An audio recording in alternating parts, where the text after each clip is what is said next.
This is video 1 of Unit 10, and in this video we will talk about something called stoichiometry, a very important concept in chemistry, and essentially we'll refer back to our experiment with the s'mores in order to talk about chemical reactions.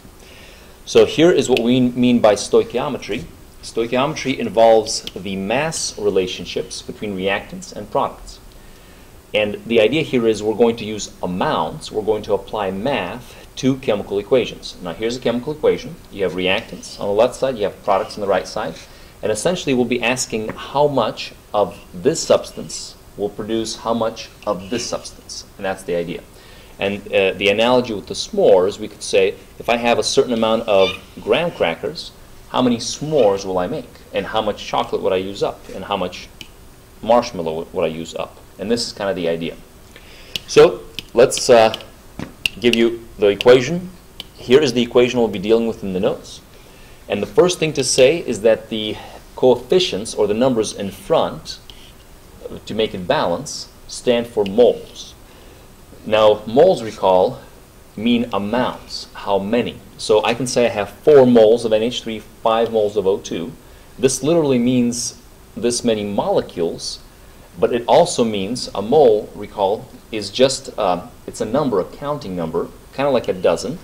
So when I say I have 4 moles, I mean I have 4 times this number here, Avogadro's number. I have 4 sets of these molecules. And if you calculate that out, it'll be a very big number, recall, because these particles are so small, molecules are so small, you need a humongous amount of them to really work with them. But the idea is if I have 4 sets of NH3, I need 5 sets of O2, which gives me 4 sets of NO, 6 sets of H2O.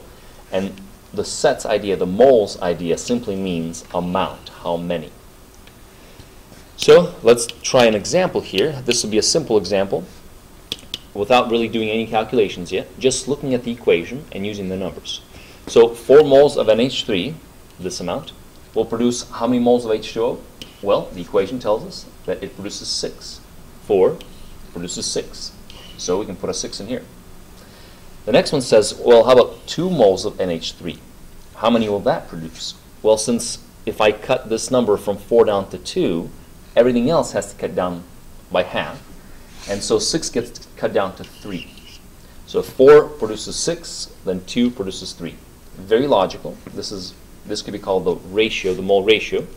Now it gets a little more difficult if I ask, how about 6 moles of NH3? What happens if I want to use up 6 moles of NH3? How much will that produce? Well, this one is a bit more tough. Now you could say that for every 2, we said I produce 3. That's what we set up here. So if I have 6 of these, that's like 3 sets of 2. So I'll produce 3 sets of 3, or 9 moles of H2O. Now, if this one was a bit confusing, don't worry, we will show you a special method you can use to solve essentially any number that's weird, any number that's strange to work with. And this will require us to use dimensional analysis. So let's go on to some tougher problems, and again, we'll show you how to solve this third one here. We'll split stoichiometry up into 3 episodes. We'll look at episode 1, essentially, in this first lesson. And the reason it's called episode 1 is because it involves just one step. And this step will be converting from moles to moles. Moles of one substance to moles of another. And a problem involving episode 1 is like example 1. The question is this. Still the same equation, notice. How many moles of water, H2O, will be formed from 5.6 moles of NH3? So now I'm beginning with a decimal number of NH3. Now it's fine to begin with a decimal number. You can't really begin with 5.6 molecules because you can't split a molecule in half. But 5.6 moles is a humongous amount of molecules. That is possible. So it's like saying 5.6 dozen eggs. It's possible to do that.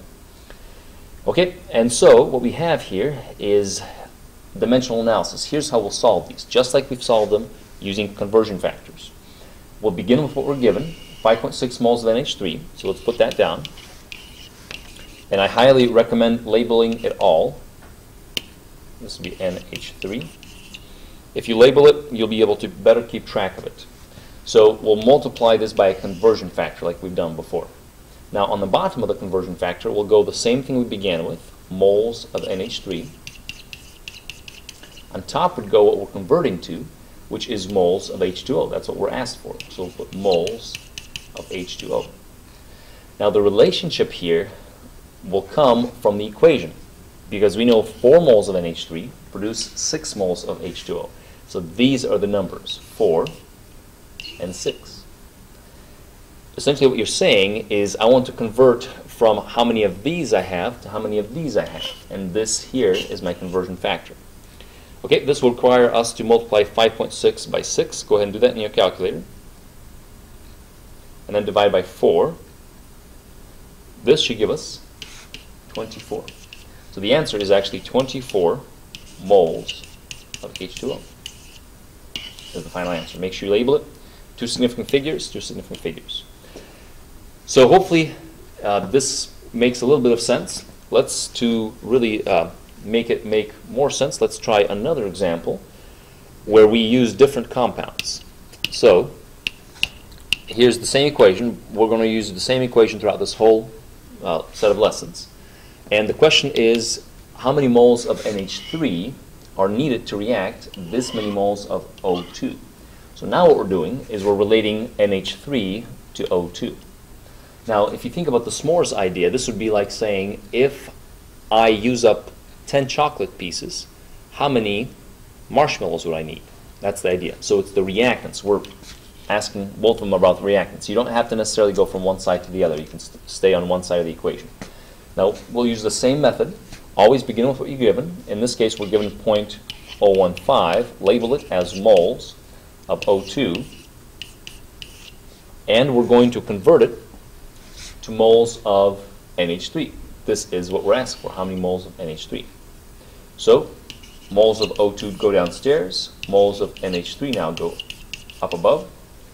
And the relationship here will come from the balanced equation. Anytime you go from moles to moles, you're talking about 2 different substances. You take these numbers. So we have 4 moles of NH3, we have 5 moles of O2. Go ahead and do this calculation. So you'll do 0.015 multiplied by 4 divided by 5. And this should give us 0.012. So this answer then is 0.012 moles of NH3.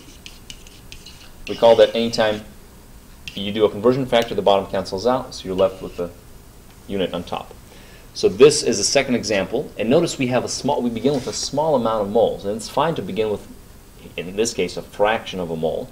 This still is millions and millions and millions of molecules reacting. Okay, so this concludes for us lesson 1 of Unit 10.